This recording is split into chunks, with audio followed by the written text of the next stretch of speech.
Ang ulam for today is munggo, everyone. Ayan yung mga gulay ng aking munggo.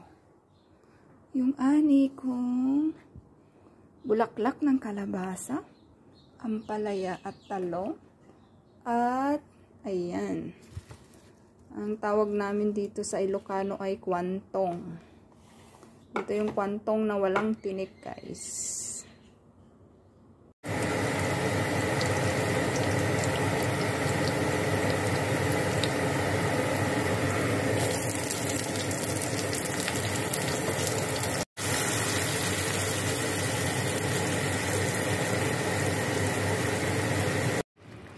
So, ayan na nga guys, ang ating munggo.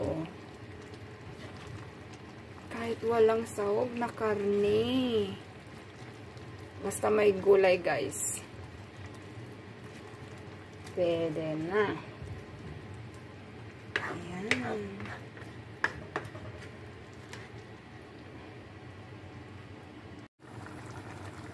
Thanks for watching, everyone. Happy Munggo Day! Kain po tayo!